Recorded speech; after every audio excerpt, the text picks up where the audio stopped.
यज्ञची अपत्यम प्रपत्यम भक्ते बाणे विने वेळचे आलावे सल्लावेच्या सगळे समसमंतर वासवास यज्ञची मध्य विने ग्रहण सोम वैरावत वेद भ्रमणदे दसुच्छ स्वामी स्वामी वंदे उत्तरविद्यानिस्य खत्म है जी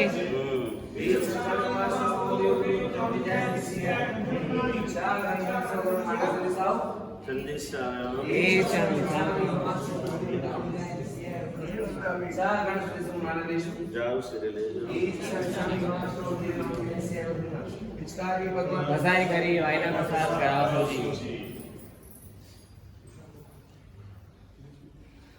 नमो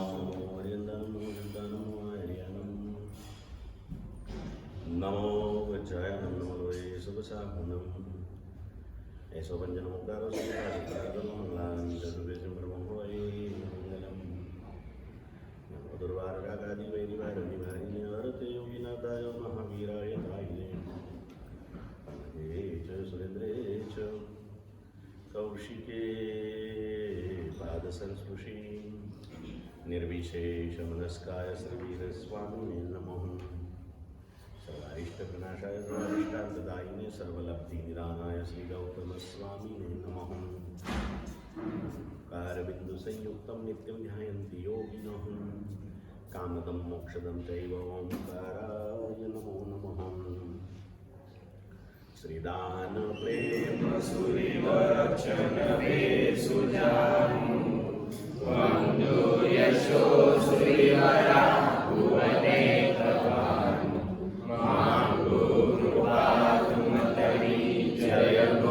राजे यो धर्मजित सुरिवरा शिवराज काजे और प्रभुनि करता भक्तों ना भगवान तमे जिन गुरु आज्ञा हृदय करता शिष्यों ना रखवार तमे त्यागी तपस्वी तीर्थ प्रभावक उपकारी जगवल्लभ गुरु वंदन करता आत्म पावे गुण ज्ञानी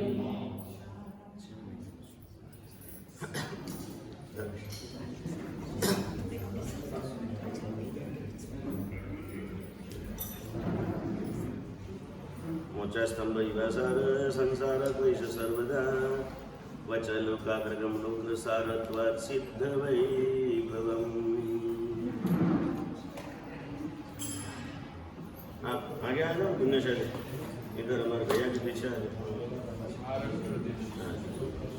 हाँ, गुरुदेव की स्तुति।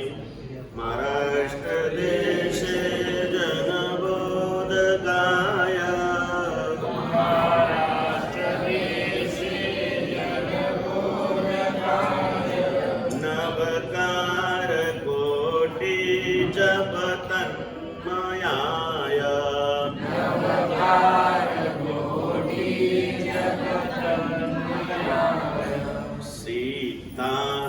सन्मार्ग संरक्षकाय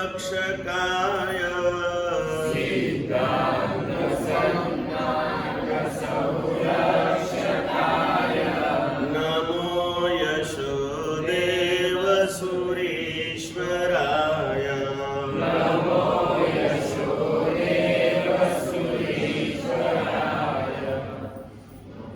अनंत अलंकारी धर्मचक्र दिवाली परमात्मा महावीर स्वामी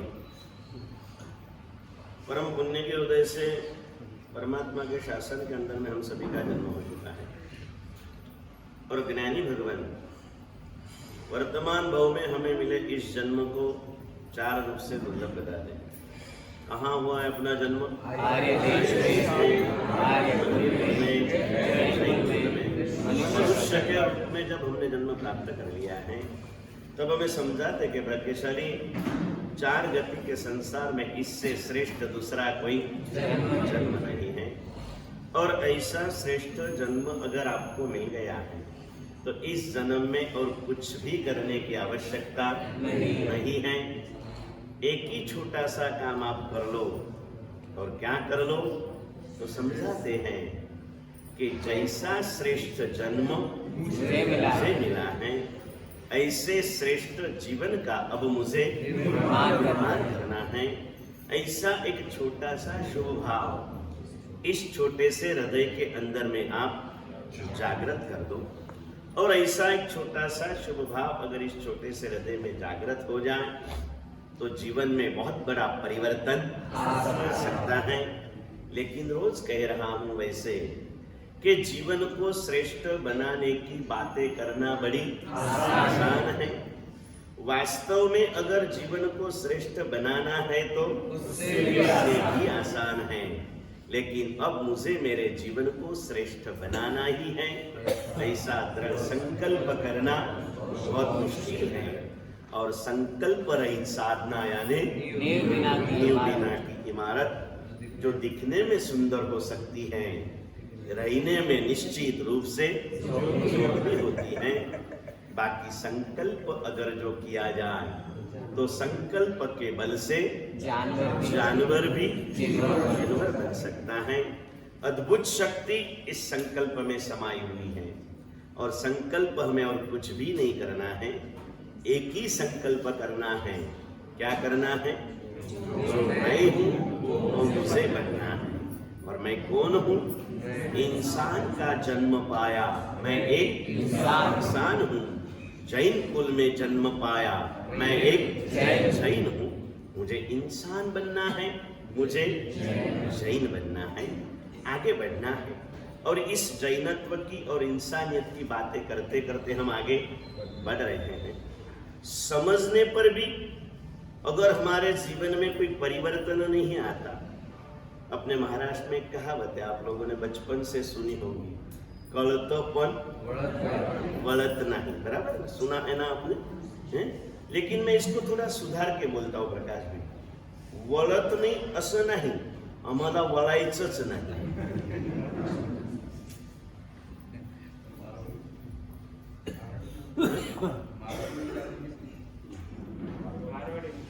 मारवाड़ी में क्या बोलते, वो भी सीखूंगा थोड़ा आपके पास में। हाँ, नहीं आता है वो आने वाले के पास में सीखना चाहिए। और शांतिलाल जी मैं बहुत गांव में कहता हूँ हमारे श्रावकों को कि भाई अगर आपके पास ज्ञान की कमी है तो लेने के लिए हमारे पास में आओ, अगर आपने पूर्ण ज्ञान प्राप्त कर लिया है तो देने के लिए आओ, लेकिन आना, क्योंकि मैं तो पूर्ण नहीं हूँ, मैं तो अपूर्ण ही हूँ, और इस भव में मैं पूर्ण बनने वाला नहीं हूँ। ये निश्चित घटना है। तो आपके पास है तो थोड़ा थोड़ा देने के लिए आओ, नहीं है तो लेने के लिए आओ। आना जरूरी है। मैं हर गांव में कहता हूँ कपिल भैया, संघ में आते हो ना, संघ है तो 2 बातें होती है, आना भी पड़ता है, कुछ देना भी पड़ता है। लेकिन कहता हूँ कि आना कंपलसरी है, देना अपनी मर्जी के हिसाब से। देने के लिए कोई जबरदस्ती नहीं है, लेकिन आना ये तो आपके लिए अत्यंत जरूरी है। स्कूल में आने वाला हर स्टूडेंट 99% पाए ऐसी जरूरी नहीं है, लेकिन 99% वाले ने भी स्कूल में आना बराबर, आना कंपलसरी है। आपको मैं तो 99% वाला हूँ, मैं आऊंगा, एग्जाम दे दूंगा, बाकी हो जाऊंगा, चलेगा ना? नहीं चलता। अभी ऑनलाइन के जमाने में सब बात अलग है, लेकिन वहां पर भी आप ऑनलाइन में कितना प्रेजेंट हो इसका भी वहां पर मार्किंग होता है। कहीं ना ये है, आना जरूरी है, आने का है। यह आए हो 2 बातें समझना है।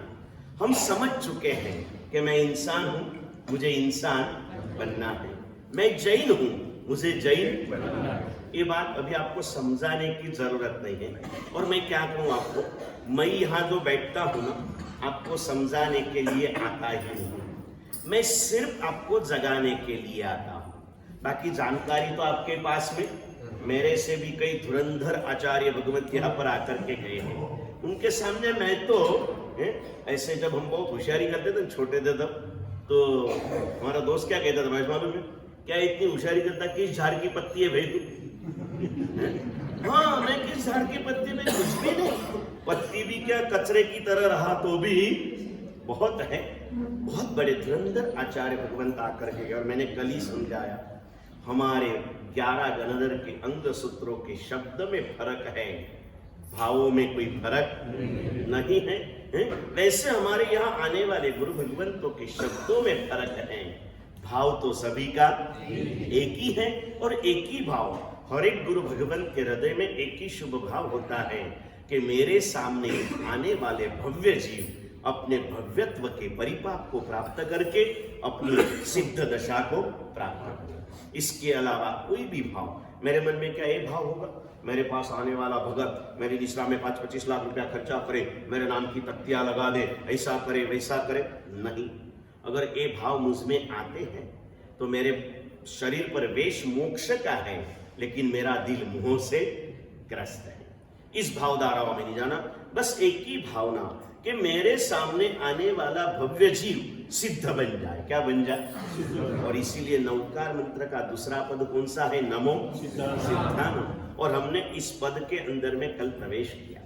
नमो सिद्धानम का न क्या कहता है? कल बात किया ना पुण्यशाली, क्या कहता है भाई? यहाँ पर सिद्ध दशा एक ऐसी दशा है। सिद्ध किसे कहते हैं? जो सिद्ध शिला में रहते हैं उन्हें सिद्ध कहते हैं। वो सिद्ध स्थान कितना कल्याणकारी है। जो सिद्ध स्थान की बात वही सिद्ध की बात है। यहाँ न जन्म है, न मरण है, न दुख है, न क्लेश है, न संक्लेश है, ये सभी से मुक्त है। नमो सिद्धानम का न जन्म का नकार, मृत्यु का नकार, भय का नकार, रोग का नकार, व्याधि का नकार, जन्म मरण की परंपरा का नकार है। यहाँ पर हर चीज के न के अंदर में नमो सिद्धानम का न कहता है कि भाई संसार की जो भी क्रिया है, जो भी प्रक्रिया है, उस सबका निषेध करता है नमो सिद्धानम का न। अब इस दशा पर पहुंचने के पहले जहां है ना वहां की कमजोरी हमारे ख्याल में आना जरूरी है। मोह क्या कहता है? नमो सिद्धानम का मोह क्या कहता है? जय भैया, बहुत सुंदर शब्द सिद्ध सेन सूर्य लिखी, मोचा स्तंभ इवासार। मोचा स्तंभ इवासार संसार क्वैश सर्वथा। बहुत सुंदर मार्मिक बात बताई। नमो सिद्धानम का मोह क्या कहता है? ध्यान में लेना पुण्यशाली। मोचा स्तंभ, मोचा स्तंभ मतलब केल का झाड़ आता है ना, केले का, उसका जो थड़ रहता है कितना कमजोर होता है। थोड़ी सी जोरों की हवा आई तो पूरा झाड़ भी गिर जाता है। और केले में बड़ा रस होता है, लेकिन केले के थड़ में कुछ दम नहीं होता है। तो मोचा स्तंभ मतलब केले का थड़, वो जितना असार होता है ना, संसार उतना ही असार होता है। मोचा स्तंभ इवासार, ये केल के झाड़ के थड़ की तरह संसार पूरा असार है। देखने में बड़ा जड्डा जाड़ा दिखता है, मजबूत दिखता है, लेकिन उसमें कोई दम होता नहीं है। ये कहते हैं। और ऐसे पेड़ पर बैठ के कोई सुख पाने की इच्छा करे तो ये कैसी इच्छा है? पोते जे डाली पर बैठो छे ने, એ જ ડાળીને તોડીને લાકડા ભેગા કરવાની મહેનત કરે, એ માણસ કેટલો ડાહ્યો કહેવાય શાંતિલાલજી। पेड़ पे लकड़े लेने के लिए बैठा है, और जिस डाली पर बैठा है उसी डाली को है। बस हम यही कर रहे हैं। सुख पाना है पुण्य की डाली पर बैठ के, पुण्य की डाली के बिना सुख मिलता, और उसी पुण्य को रोज रोज हम क्या कर रहे हैं? काट रहे हैं। हमारी इस दशा को रत्नाकर 25 में पूज्यपाद आचार्य भगवान रत्नाकर सुरीश्वर जी महाराजा ने संस्कृत पद्यों में इसकी रचना की थी। रचना के भी कैसे कैसे सौभाग्य होते हैं। एक केल के थड़ की बात को याद रखना, मैं थोड़ा सा साइड में जा रहा हूं। कैसे कैसे संयोगों में कैसे कैसे सर्जन हमें मिलते हैं। आज कुछ ऐसी भी बातें करें हम तो रत्नाकर श्री नाम के आचार्य भगवत बड़े प्रभावशाली प्रवचनकार थे और एक गांव के अंदर में ऐसे ही प्रवचन दे रहे थे और प्रवचन की धाराएं बह रही थी। श्रावक जीवन के 5 महाव्रतों के ऊपर प्रवचन चालू थे, बराबर ना? नहीं तो बोलो ना। हाँ, 5 महाव्रत किसके होते हैं स्वामी जी? हाँ, और आपके क्या होते हैं? 12। हाँ, व्रत होते हैं। तो मैं बोला तो आप कैसे हम सुन लेते हैं? श्रावक जीवन के 5 महाव्रत होते क्या भाई? नहीं। श्रावक जीवन के क्या होते हैं? और 5 में गिनना है तो क्या होते हैं? अनुव्रत। हाँ, सुरेश भाई ने कहा, अच्छा लगा। अभी आपको अनु में से कहाँ जाना है? महा में आना है, ये करना है हमें पुण्यशाली। 12 व्रतों की बातें व्याख्यान में चल रही थी जो हम भी करेंगे। तो इस व्रतों के अंदर में 5वें परिग्रह परिमाण व्रत की बातें चल रही थी। तो सबको समझा रहे थे। एक श्रावक, एकदम शुद्ध श्रावक, सुबह से शाम तक की संपूर्ण दिनचर्या श्रावकाचार के अनुरूप थी और विनय विवेक जो प्रारंभिक गुण है ना, गुण से समृद्ध वो श्रावक का जीवन था। परमात्मा के प्रति परम भक्ति थी, गुरु भगवंतों के प्रति शुद्ध भक्ति भाव था, धर्म के क्रियाओं में समर्पण भाव उत्कृष्ट कक्षा का था। 5वें परिग्रह परिमाण व्रत की बातें चल रही थी और उस परिग्रह परिमाण की बातें समझाने के बाद में जैसे ख्याल में आया, पूछते हैं ना लोग आपको, पूछा। वो श्रावक सबसे आगे बैठते थे पगड़ी बांध के। ना गुरुदेव, आज तो ख्याल नहीं आया, और समझाया, नहीं ख्याल आया, दूसरे दिन समझाया, नहीं ख्याल आया। 5वें व्रत की बातें अलग अलग एंगल से, अलग अलग श्लोकों से, अलग अलग दृष्टांतों से 6 महीने तक समझा। वो श्रावक रोज ना बोलते रहा, संघ के आगे वाले थे, कोई इसके बात में नहीं गए और उसके प्रति सबको एक श्रद्धा थी कि ये जो भी कर रहे हैं वो कुछ सोच के कर रहे हैं और इसीलिए कोई उसका विरोध भी नहीं कर रहे थे। और एक एक विषय पर गुरु भगवंत इतने ज्ञानी थे कि रोज नए नए दृष्टांतों के माध्यम से समझाते थे तो कंटाला भी नहीं आता था। आखिर गुरु भगवंत ने आज व्याख्यान के बाद में बैठे सोच रहे कि इतना सुग्न श्रावक, मैं इतने सारे लॉजिक से समझाया, एग्जाम्पल से समझाया, इसको ख्याल में क्यों नहीं आता है?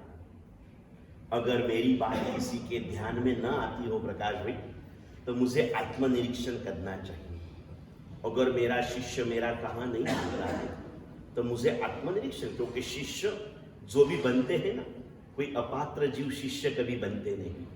अपने माँ बाप, घर परिवार, संसार की सारी मायाओं को छोड़कर जो इस गुरु के चरणों में आते हैं ना, बड़े सुपात्र जीव होते हैं। खाने का खेल नहीं है, साधु जीवन स्वीकार करना है।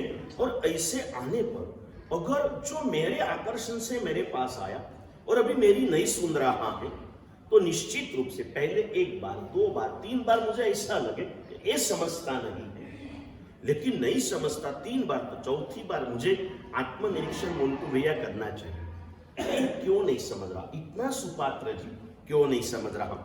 તમારા દીકરા તમારું કીધું ન કરતા હોય તો વિચાર કરવાનો કે એ ક્यों नहीं सुनता है। बाकी तो ये जीव कोई अपात्र तो नहीं है। ये जीव कैसा है भावेश भाई?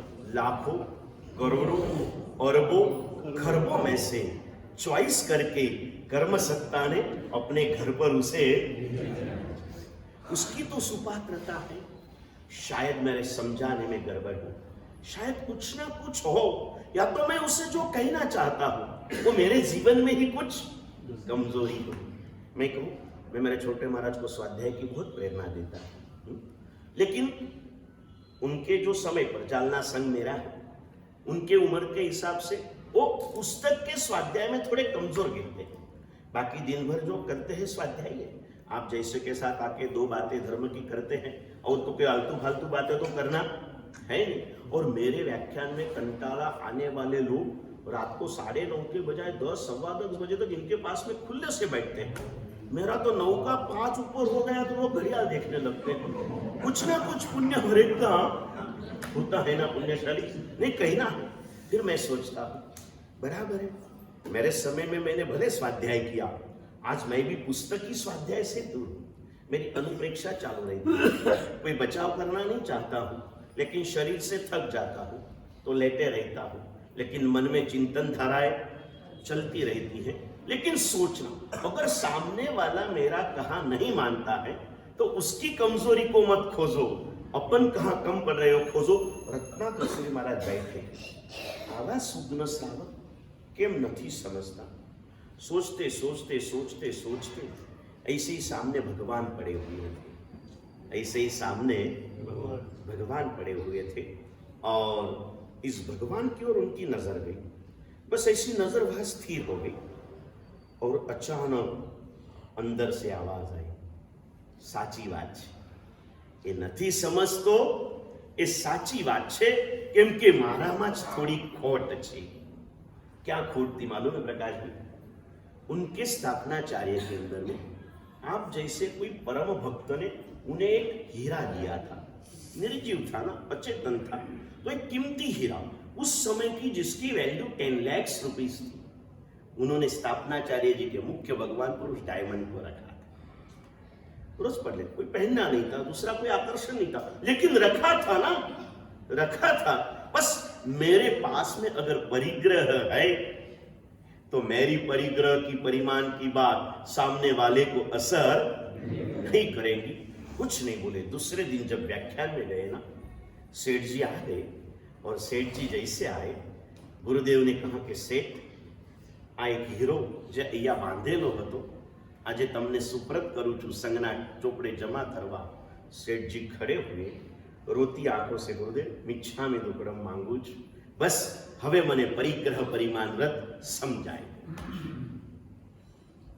और इसके ऊपर से चिंतन धारा में आत्मनिरीक्षण करते करते रत्नाकर सुरीश्वर जी महाराजा ने रत्नाकर 25 ग्रंथ का सर्जन किया। नहीं, अंदर में से वो हुआ एक वेदना आत्मनिरीक्षण। और उन्होंने जो किया, आप मेरे जैसे लोगों को संस्कृत इतना जमता नहीं, तो हर समय के अंदर में उसके अनुरूप कोई ना कोई महापुरुषों का जन्म इस संसार में होता है।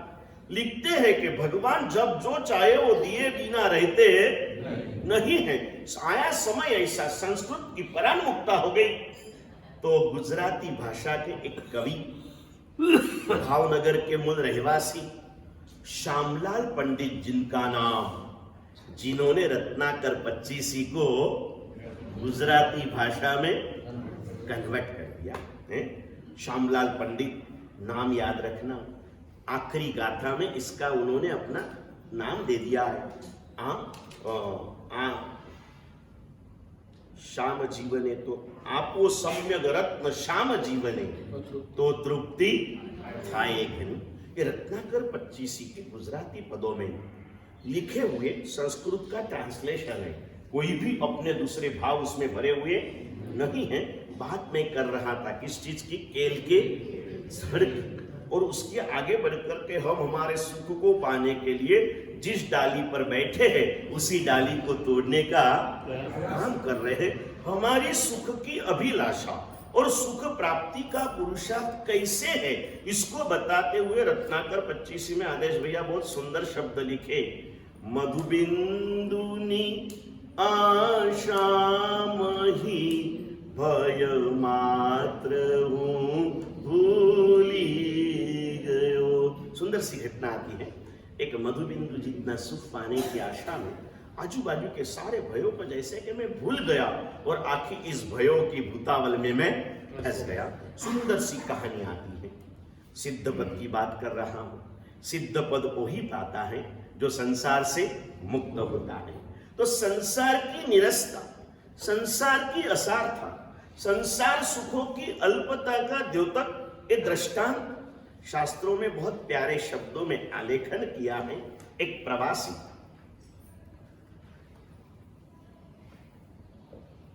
जंगल में से गुजर रहा है। जाते जाते अचानक पीछे से जोरों से आवाज आई, भागो भागो भागो। थोड़ा पीछे नजर किया तो एक भयंकर पागल बना हाथी दौड़ते हुए वहां पर आ रहा। और हाथी जब पागल होता है ना तो सिंह भी उसके सामने कभी आता। पागल हाथी के सामने आने की हिम्मत सिंह भी नहीं करता है। बड़ा भयंकर होता है। हजारों की सेना भी पागल हाथी को वश कर सकती। पागल हाथी पीछे पड़ा हुआ था। इसने देखा और जब मौत नजर के सामने आती है ना तो आदमी में कैसी शक्तियां अंदर से खिलती है। हम लोग साधु जीवन के तीसरा चौथा साल था। अपना सोरठमा विहार चालू होता आ सरदारपुर वगैरह गामो छे राजकोट ની આજુબાજુમાં ત્યાં વિહારો હતા। और एक बार शाम का विहार चालू। छोटे गांव से दूसरे छोटे गांव में जाना था। बीच में कुछ नहीं था, रण प्रदेश जैसा प्रदेश। और उसमें थोड़ा सा रास्ता भूल गया। इधर जाना था, थोड़ा इधर चला गया। गांव आए नहीं, अंधेरा हो गया। और पूर्व भव के चक्षु दर्शनावर्णीय कर्म के उदय से मुझे नाइट ब्लाइंडनेस से तांदड़ापना चलता है। अंधेरा हो गया, साथ में कोई नहीं। और देखा कि ये अंधेरा होगा, जाऊंगा कैसे, सामने कुछ दिखता नहीं है। और फिर एक आदमी मिला, रास्ता पूछा। बोले महाराज जी बहुत लेट થઈ ગયા છો, આમ થોડા મળી જજો, આગળ રોડ મળી જશે।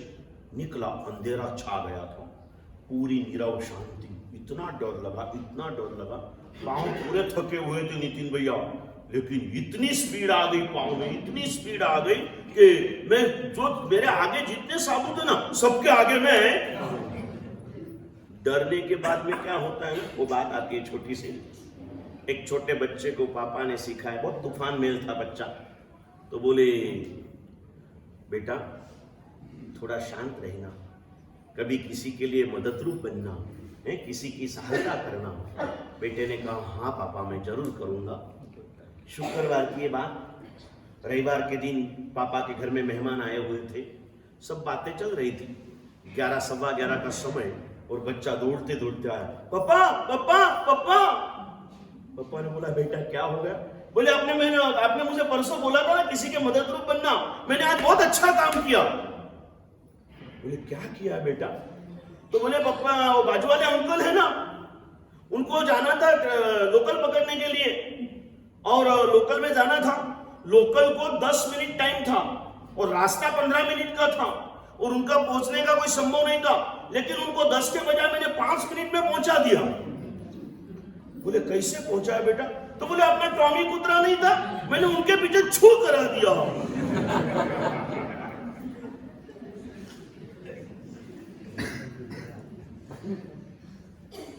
छू कराने से क्या हो गया? वो डर गए। डरने के बाद में हमारी गति, अगर आपको मौत का डर लग जाए ना नितिन भैया तो आपकी आराधना में गति बढ़ जाएगी। लेकिन आपको मालूम है 7 दिन में मेरी मौत होने वाली मेरे पड़ोसी की होगी, मेरी तो नहीं होगी ना भाई। 7 दिन में कभी भी मेरी मौत आ सकती है। डर आ गया, गए चले गए। ऐसे ही बातें, प्रवासी जा रहा था, पीछे से पागल हाथी आया, दौड़ने लगा। दौड़ते जा रहा है, दौड़ते जा रहा है। अब आगे ऐसी दशा आ गई, अपन कहते ना इकड़ो आ रानी तिकड़ो, पीछे हाथी है, आगे कुआं आ गया। अब क्या करना? कुएं के किनारे पर एक बहुत बड़ा पेड़ था। अब एक ही रास्ता था और ऐसे में रास्ता निकलता है। उसने देखा आगे दौड़ूंगा तो कुएं में जाऊंगा, पीछे देखूंगा तो हाथी आएगा, टाइम बिगाड़ूंगा तो हाथी उठा के खत्म कर देगा। उसने क्या मन में सूझी, उसने छलांग लगाई और उस पेड़ की एक डाली को पकड़ लिया। अभी ये कुआं, ये पेड़ की डाली बराबर कुएं के मध्य भाग के ऊपर, उसके ऊपर वो लटक गया। ये हाथी आया, हाथी को गुस्सा आया, उसकी शिकार चली गई थी ना। हाथी ने जाके पेड़ को पकड़ा सूंड से और पेड़ को हिलाने लगा। जैसे हिलाने लगा, ऊपर मधुमाखी के पुड़े थे, सारी मधुमाखियां उठी और मधुमाखी उठ के उसके सारे शरीर को पाव से लगाकर मुंह तक सारी मधुमाखियां चिपक गई। अब मधमाखी को उड़ाने के लिए हाथ छोड़े तो नीचे जाए, नीचे नजर करे, नीचे बड़ा कुआं, कुएं के अंदर में 4 बड़े सर्प, भयंकर ऐसे अजगर मुंह खोल के बैठे थे, जैसे गिरा तो खत्म हो जाए। करना क्या है? एक बाजू चारों ओर से मधमाखियों ने घेर लिया, दूसरी ओर हाथी पेड़ को हिला रहा है, तीसरी ओर नीचे जाए तो 4 अजगर मुंह खोल के बैठे हैं, और एक बाजू ऊपर नजर किया तो जिस डाली को पकड़ा था ना, उस डाली को 2 ओर से 2 चूहे काट रहे थे। एक काला था, एक धोला था, काट रहे थे। अब बचने की कोई संभावना नहीं थी। उतने में आकाश में से एक विद्याधर चले देव। उसने देखा, दयालु थे, नजदीक में आके आवाज दी, भाई अभी यहां पर बचने का एक ही रास्ता है, मेरे पास आ जा, मैं तुझे इस सारी समस्याओं से बाहर निकाल दूंगा, सभी दुखों से मुक्त कर दूंगा। बस वो तैयार हो गया। जैसे तैयार हुआ ना, डर के मारे मुंह खुला था, उतने में अचानक वो पूरा हाथी पैर हिला रहा था शांतिलाल जी, मध पूरे में के मध का एक बूंद उसके जीभ पर पड़ा। इतना मीठा लगा, उसको लगा यार ये मध का बूंद है ना, देव तो 1 मिनट खड़ा रहेगा। देव को 1 मिनट बोले, 1 मिनट बस, देखो एक बूंद आ रहा है ना, इतना ले लूं, फिर मैं आपके साथ में आता हूं कहा। इतना बोला, देव तो दयालु थे, खड़े रहे। दूसरा बूंद पड़ा। अभी एक बार बूंद पड़ना चालू होता है ना, फिर रुकता नहीं है। देव ने कहा अब तो चल। उसने देखा तीसरा बूंद बस यहां तक आ गया था। देव 1 मिनट, तीसरा हाथी का पेड़ हिलाना चालू है, चूहों का डाली काटना चालू है, नीचे अजगरों के फुटकार चालू है, और बाजू में देव की पुकार भी चालू है। आवा समय शू करवानु गोपिन भाई, क्या करना चाहिए है शीतल भाई, क्या करना परेश भाई? और एक एक गुण की राह देखते रहा। देव तो दयालु थे, खड़े रहे, लेकिन आखिर जो होना था वो ओके ही रहा। हाथी ने पूरा पेड़ निकाल दिया, वो डाली से नीचे कुएं में पड़ा, और कुएं में 4 अजगरों ने उसका भरड़ा लेकर के उसे खत्म कर दिया। ये बताकर ज्ञानी भगवान समझाते कि भाग्यशाली ये मुसाफिर और कोई नहीं, ये तू खुद है। संसार एक बड़ा जंगल है, इस जंगल में तू प्रवास करते जा रहा है, और काले हाथी जैसा मौत तेरे पीछे लग चुकी है। हाथी कौन है भावेश भाई? मौत चल चुकी है। तू इस सुख की प्राप्ति की डाली को पकड़ के रखा है। नीचे जो कुआं है ना, दुर्गति का कुआं है, और उस कुएं में रहे 4 अजगर, क्रोध, मान, माया और लोभ के 4 अजगर है। सफेद चूहा शुक्ल पक्ष है, काला चूहा कृष्ण पक्ष है। समय समय में वो हमारी आयुष्य की डाली को क्या कर रहे हैं मंटू भैया? काट रहे हैं। ये आने वाली मधुमक्खियां हमारे जीवन की रोज आती हुई नई नई समस्याएं हैं, रोज आती हुई नई नई समस्याएं हैं, और इसके बीच में कई हमें मिलने वाला एक सुख वो मधु बिंदु जैसा है। चारों ओर भरड़े में आ चुके हो, उतने में ये देव विमान लेके एक गुरुदेव आए। आवो कहते हैं, और आप क्या कहते हो परेश भी? गुरुदेव एक टीपू, इतना टीपा मधु बिंदुनी आशा मही भय मात्र हूं भूली। इस मधु बिंदु की आशा में आप सारे जीवन को व्यतीत कर रहे हो। भाग्यशाली मैं कई बार कहता हूं, आपको कभी लॉटरी के अंदर में 1 लाख रुपया मिल गया, आप भेल खाने में उसको खर्चो, सिर्फ भेल खाने में। बोलो ना, जल्दी बोलो, हाँ क्या ना मनोज भैया? 1 लाख रुपया आपको गिफ्ट में मिल गया, उसको भेल खाने में नहीं खर्च देना। गुरुदेव से सुना था धर्मेश भाई, 1 लाख रुपया મળ્યા પછી એને ભેળમાં માણસ ખોતો નથી, પણ લાખો જન્મે મળેલી આ માનવ કાયાને ભોગમાં ખરડી રહ્યો છે. भोग के सुख, भेल के सुख से ज्यादा कुछ भी नहीं है. कोई शक्तियां मिलती नहीं है, थोड़ा सा समय पसार हो जाता है, बाकी कुछ मिलता नहीं है. यही करने जैसा है. यहां से यहां इस संयम के विमान में बैठकर मुक्ति के धाम पर पहुंचने के लिए मनुष्य जन्म मिला है. नमो सिद्धानम के सिद्ध भगवान हमें आमंत्रित कर रहे, आओ भाई आर्य देश, आर्य कुल, जैन कुल में मनुष्य के रूप में लाखों करोड़ों अरबों खरबों में से चॉइस करके तुम्हें जो भेजा गया है ना, वो मेरे पास आने के लिए भेजा है. मेरे पास आने के लिए भेजा है. कई बार तुझे खुद को बोलना नहीं आता था, तो हमारे मेहुल भाई से संगीतकार ने चंद्र प्रभु दादा के पास जाकर के प्रार्थना कराई, ओ उपकारी कृपा बरसाओ सिद्ध शिलाए मन तेडावो राह जो प्रभु आवशे ने लई जाश. मुझे मेहुल भाई की तरह गाना नहीं आता, लेकिन जिसको गाना है ना, उसके किसी के स्वर की जरूर नहीं है. हृदय के भाव होना चाहिए. सुर हो या ना हो, भाव तो जरूरी है. वो सिद्ध शिलाए मने तेडावो केम कोछो, भगवान के भाई હું રાહ જોઈને ઊભો છું. हम कहते कि भगवान मैं तेरी राह देख के खड़ा हूं कि तू आएगा और मुझे ले जाएगा. भगवान कहेंगे मैं तेरी राह देख के खड़ा हूं कि तू आएगा और मैं तुझे मेरे में समा लूं. किसको कौन आगे पहला कदम कौन उठाएगा? बोलो जल्दी बोलो. आज सौदा पक्का करना है मेहुल भाई. जो होगा आज पता चल जाएगा. हाँ नहीं नहीं, तेरे द्वार पर धर्मी आते हैं, पापी आया तो सबको एक समान नजर से देखता है. जिसका पता तो आज चलेगा.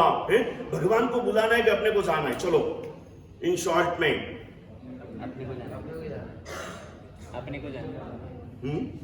ये थोड़ा मुश्किल है. अपने को जाना बोला ना सचिन भैया, थोड़ा मुश्किल है. भगवान को बुला लो, भगवान अभी आने के लिए तैयार है. अपने को जाना बोला ना तो अपन कभी जाने के लिए तैयार है. आती है बात पुराण ग्रंथों में मंडोविया. नारद जी ने देखा एक ब्राह्मण शिव जी के परम भक्त थे. ओम नमः शिवाय ओम नमः शिवाय करते, लेकिन दरिद्र अवस्था में थे. नारद जी गए शिव जी के पास और कहा कि शिव जी, आपके भक्त इतनी परेशानी सहन करते हैं, आप मुझे आपका विमान दे दो, मैं उसको बिठा के आपके इधर वैकुंठ में लेके आता हूं. शिव जी ने कहा तू बहुत भोला है, उसको आना ही नहीं है, तू कैसे लाएगा? नहीं नहीं बोले आएगा, मैं आपका आमंत्रण दे दूंगा. वो शिव जी ने विमान दे दिया. वो गया, ब्राह्मण के पास गया, ब्राह्मण को सारी बातें बताई.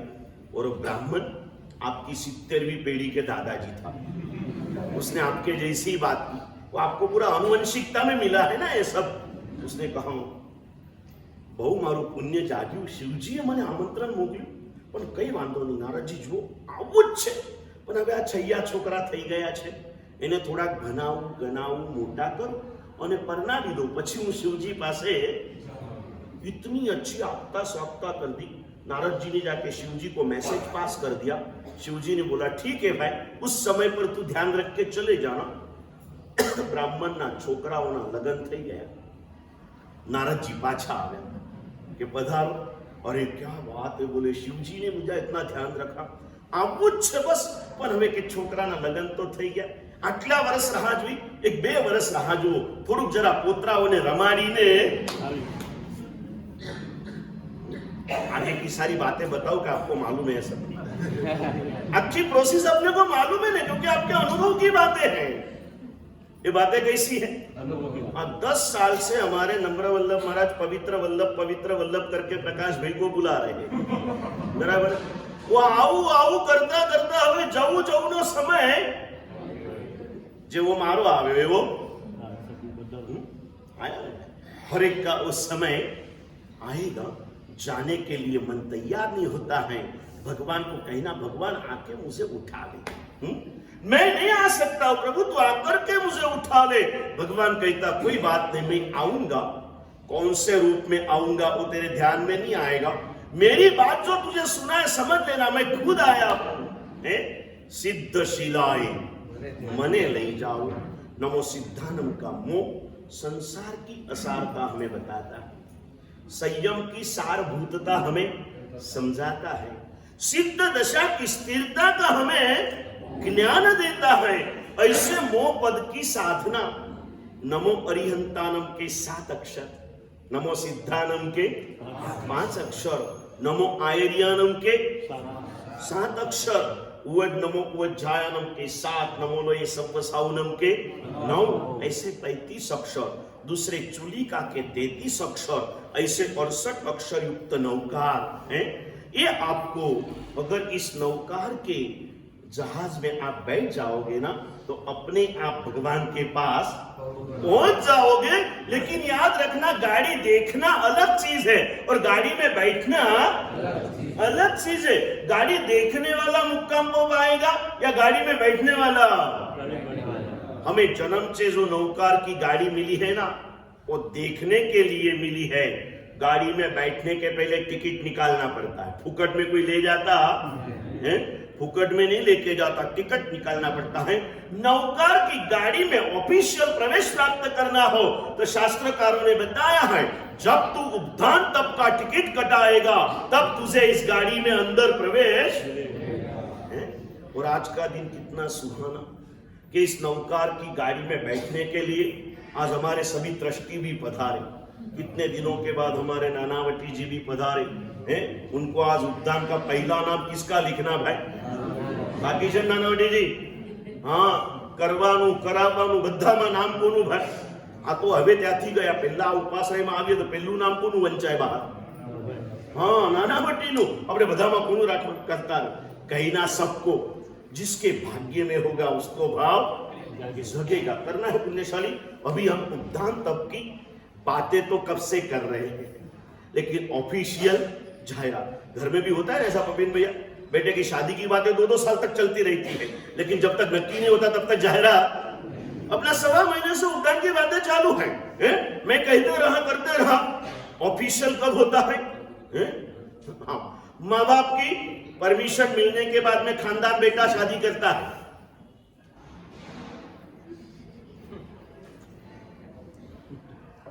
एक हमारी परंपरा, संघ के ट्रस्टियों की ऑफिशियल मीटिंग के अंदर में निर्णय हुआ, गुरुदेव की प्रेरणा भी है। प्रेरणा तो बाद में है, पहले तो श्री संघ की भावना है कि हमारे संघ में ऐसा कुछ हो जाए। और मैं भी ऐसे निर्णय नहीं ले सकता। संघ के ट्रस्टियों ने 3 दिन के पहले मीटिंग लेके नक्की किया। मैंने गुरुदेव से परमिशन मंगाई। गुरु की आज्ञा के बिना मैं कुछ कर सकता नहीं हूं। गुरुदेव ने कल पेट भर के आशीर्वाद दे दिए। दर्शन खूब उल्लास की उपदान कराव छे, और फिर नम्रवल्लभ महाराज को जिम्मेदारी दे दी। आ उपदान એટલા માટે કરાવું છું, 3 જણા ગયા છો, 5 થી ઓછા પાછા આવવાના નથી, આ ધ્યાનમાં રાખજે। और उनको स्पष्ट बोल दिया है, अगर 5 नहीं हुए तो मेरे पास आना नहीं। फिर बड़े होशियार नगर वाले 2 को बुला के साथ में लेके जाएंगे। गुरुदेव ने खुलासा कर दिया, नगर वाला गनवाना नहीं, चालना माथी 3 ना। अभी देखो भैया, उनको गुरुदेव के पास में प्रवेश दिलाने के लिए भी आपको कुछ तो करना पड़ेगा स्वामी जी, करना पड़ेगा। उपदान की परमिशन वहां से आ गई। फिर इस ऐसे मंगल कार्यों में कई विघ्न ना आए, इसलिए हमारी एक श्रद्धा है, हम हर चीज आखिरी ओप देने के पहले हमारे वजू दादा के कान पर डालते हैं। उनको भी कहा गया, उन्होंने कहा गुरुदेव खूब उल्लास थी कराओ। जालना ना उपदान मात्र उपदान नहीं था, एक इतिहास बनी जैसे। क्या बनेगा? इतिहास। और जालना का हर प्रसंग क्या बनता है? इतिहास ही बन रहा है। उपदान इतिहास बन जाएगा। और क्या बताओ, उपदान तो होगा ही होगा पुण्यशाली। उपदान के पहले ही इस जालना की धरती चंद्र प्रभु दादा की महती कृपा इस धरती पर बरस रही है। और चंद्र प्रभु दादा के साथ में एक बाजू धर्मनाथ दादा, एक बाजू शंखेश्वर दादा, एक बाजू हेलीनाथ दादा, चार चार जिनालय हमें चार गति के संसार से मुक्त करने के लिए चार परमात्मा हमारे बीच में आए हुए हैं। ऐसे भाव धाराओं में हमें जाना है पुण्यशाली। उपधान तप की आराधना का अभी जाहिरात करने का और मुहूर्त देने का एक मंगल समय अभी नजदीक आ रहा है। अगर और भी कोई ट्रस्टियों को आना बाकी है तो जरा एक आध रिंग कर दो, अपन एक 2-3 मिनट में अभी उसका समय दे रहे हैं पुण्यशाली। आज पपिन भैया एक काम करना, लॉट के अंदर में नाम लिखा देना। नंबर लगा तो भी ठीक, नहीं लगा तो भी ठीक। आज उपधान तप देखो कराने के लिए जो देना है, फिर से कहता हूं, देना आपकी मर्जी के ऊपर, करने के लिए आपकी मर्जी नहीं चलेगी। किसकी मर्जी चलेगी? हमारी मर्जी। मैंने कहा कि सुरेश भाई करना है तो हत्ती गुरुदेव, मैं कहूंगा कि स्मित करना है तो हत्ती गुरुदेव, मैं कहूंगा कि पपिन भाई करना है। बोलो ना, हाँ बोलो ना। अभी सचिन भैया ऊपर बैठे थे, मैंने कहा देखो सचिन भैया उपधान तब तो कर लेना। मैंने बोला आपके श्राविका जी ने 68 एकासना कर लिया, अभी आपने क्या कर लेना? उपधान कर लेना। तो फिर बोले उनको लाना ले जाना कौन करेगा? ये मैंने नई बात सुनी। बाकी तो अभी हमारे भाइयों को कहाँ जाना कहाँ आना वो सब यहाँ से नक्की होता है, यो कौन लाने ले जाने वाले भाई, समझ गए ना। लेकिन अच्छा होगा, कुछ करना है, करने जैसा है। उपदान के बिना नौकार का अधिकार मिलता नहीं है। उपदान के बिना का नौकार हमें गर्व से इसलिए दिया जाता है शांतिलाल जी कि भाई आया है जीव इस जैन शासन में, कुछ पाए न पाए नौकार के श्रवण के बिना वो जाना नहीं चाहिए। इसलिए बड़ी उदारता के साथ भगवान ने हमें इसे श्रवण से लगाकर ध्यान निधिध्यासन के लिए अधिकार वैसे दे दिए। लेकिन ये पूरा लर्निंग लाइसेंस है। कैसा है? Learning licence. पक्का लाइसेंस तो आपको लेना ही पड़ेगा। बिना लाइसेंस गाड़ी चलाई जाती है, लेकिन पकड़ने की भी शक्यता। बिना लाइसेंस गाड़ी चलाने वाला अगर पकड़ा गया ना, अच्छे से चला रहा, कोई एक्सीडेंट नहीं है, कुछ भी नहीं किया, लेकिन रास्ते पर है, पुलिस को लग गया कि आज का बलि का बोकड़ा ये है, तो आपको अटका सकता है। उनके नजर में सब रहते ना, पकड़ लिया, आपकी कुछ भी गलती नहीं है, अच्छे से चला रहे हो, लाइट बराबर है, हॉर्न बराबर है, गाड़ी के कागज बराबर है, फिर भी आपको रोक दिया, सब कुछ चेक कर लिया, अभी कोई फॉल्ट नहीं था। आखिर में बोला तेरा लाइसेंस है क्या? है लाइसेंस है क्या पूछा? लाइसेंस नहीं था तो फाइन लगता है। जेल में भी उसकी इच्छा है तो वो लेके जा सकता है। लाइसेंस नहीं है तो अच्छे से चला रहा है, लेकिन लाइसेंस नहीं है तो तू गुनहगार है। लाइसेंस पास में है और कभी एक्सीडेंट भी हो गया ना तो छूटने की संभावना खड़ी है। समझ गए ना पुण्यशाली? तो एक ध्यान रखना है, उपदान के बिना का नौका बिना लाइसेंस का है। उपदान करे बिना नौकार का लाइसेंस मिलता नहीं है। और इसीलिए कहता हूं अशोक भाऊ, बाकी है ना उपदान? हाँ, संघ के प्रमुख हो, अगर भारत की भाषा में कहूं तो चंद्र प्रभु संघ के प्रथम नागरिक हो, आपको इसमें जुटना पड़ेगा। हो के क्या होगा? जो होगा वो देखा जाएगा। हाँ, उसमें क्या है? और मैं कहता हूं हर चीज में अधिक से अधिक तकलीफ क्या हो सकती है? मौत आ सकती है, और वो तो आने वाली ही है, वो कभी रुकने वाली नहीं है। निश्चित रूप से उपदान का अधिकार। एक नानकड़ी बात कहीने, आज मुहूर्त આપવાનો સમય આવ્યો છે, મુહૂર્ત આપું પછી આગળ વધુ પુણ્યશાળીઓ। उपदान किए बिना नौका पूरी जिंदगी भर साधना कर ली, 9 लाख भी गिन लिए, सब कुछ कर लिया, और उपदान किया हुआ नौका, दोनों के अंदर में फर्क क्या? उपदान किए बिना रोज की 10 पक्की माला गिनते हुए आपने जिंदगी पूरी कर ली, 9 लाख 18 लाख 36 लाख नौकार गिन ली।